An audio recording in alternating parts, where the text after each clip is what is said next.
Welcome, 4th graders. Today's lesson is Unit 3, Lesson 1. Today we'll be working on understanding equality. The first thing I want to point out is the definition here for some vocabulary that we will need to know. An equation is made of two equal quantities or expressions. So that's basically a fancy way of saying that an equal sign is used to show that the two sides are equal or balanced. Down here I have a few examples already ready for you. Here I showed that on one side of the equal sign, 5, it is equal to 3 plus 2. On the right side I wrote out an expression 3 plus 2. But then I showed with the equal sign that I can balance that out by putting a 5 on the other side. Down below that, I have the other example where I have 3 plus 2, the expression on the left, then equals 5 to create a balanced equation. Another example of this would be writing 6 equals 6, or I could write 7 equals 3 plus 4, or I could write 2 plus 1 equals 3.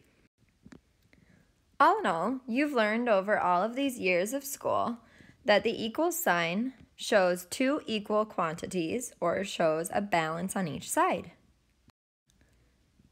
To completely contrast that, we are now going to learn about the is not equal to sign, which shows that two quantities are not equal or balanced. This is the sign that we will be using to show when something is not equal. As an example here, I have 5 is not equal to 4. Those are not equal quantities. They will not balance out. Another example I have here is 8 minus 4, which would be 4, does not equal 2. So again, those are not balanced quantities, therefore I need the is not equal to sign, which is essentially just an equal sign with a slash through it, showing nope, not equal. As another example, I could write that 80 is not equal to 100. I also could write that 8 minus 5 is not equal to 2. On this page, I'm going to show you a few examples where I need to write either is equal to or is not equal to in order to make each statement true. Basically, I just have to solve and see if it is balanced. I'd write equals. If it's not balanced, I'll write is not equal to. So let's get started with the first example here. This is 5 plus 2, which is 7, and then plus 6. I'm just going left to right because it's all addition. I don't have to worry about order of operations. So 7 plus 6 is 13. Now, on the other side, I have 6 plus 7, which I know equals 13 as well. So this statement, I will write equals. They both equal 13, so it is balanced, and it is equal to each other. Number 2. On the first side, I have 80. I don't need to do any math there, but on the right side, I have 60 minus 20. 60 minus 20, I know, is 40, and 80 does not equal 40, so this time I'm using the is not equal to sign. Those are not balanced numbers.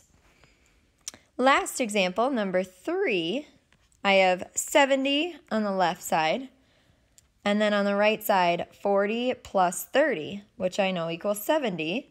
So therefore, 70 and 70, they are balanced. They are equal to each other.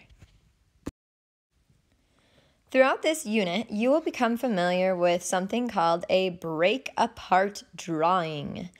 That's where we're going to take a total, or the answer to an addition problem, which is also known as the sum, at the top of your break-apart drawing, which in this case I'm using 10 as my first example, and we'll draw two legs coming down. If you remember our factor fireworks, we called those our sparklers coming down. But this is a little bit different. Instead of with multiplication, we're using it with addition. So they branch down to our addends, which are the numbers that we add together to equal the total or sum.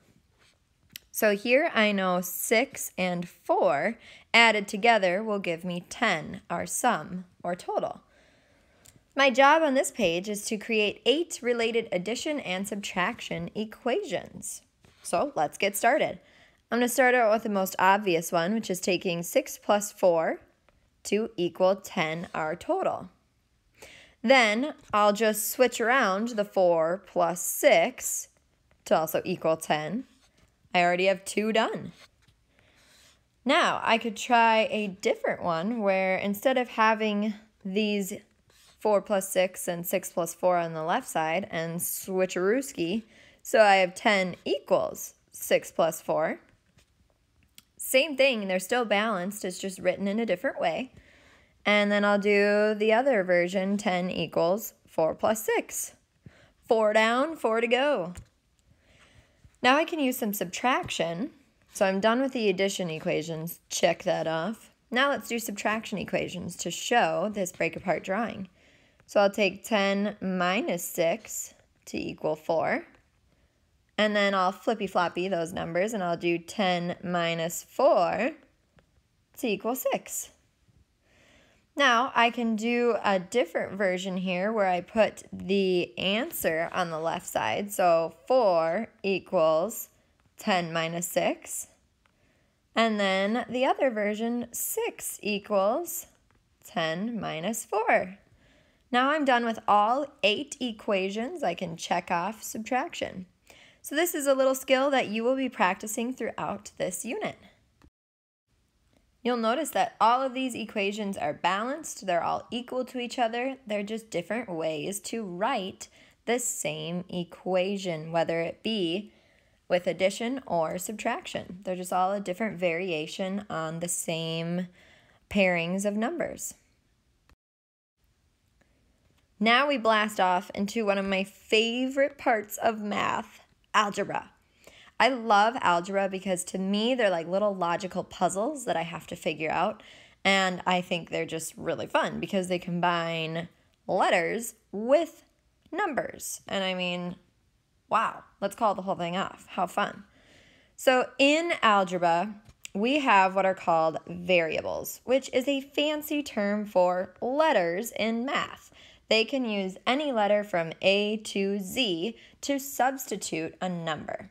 So I might have A subbing in for the number 2, or I could have Z subbing in for the number 4. Basically, it's your job to solve for that missing number. It's like we're detectives in math. So I'm going to go ahead and show you some examples of how this works. My first example says 50 equals 100 minus F. F is my mystery number that I have to be a detective to solve. So I have to think basically 100 minus something will equal 50. Another way I could think of this is what plus 50 would get me 100? Ooh, interesting. Well, I know that 100 minus 50 would equal 50 because I know 50 plus 50 equals 100. So I have already solved for F. So I'll write my answer, F equals 50. If I check my work to go back into the problem, 100 minus 50, yes, that does equal 50. Nailed it. On to the next example, number 2. This one is 25 divided by 5 equals K. Here's my mystery number. In this case, I'm going to solve by taking 25 divided by 5, which I know is a basic fact, and that equals 5, because 5 times 5 equals 25. So K equals 5 is how I will write my answer for this algebraic equation.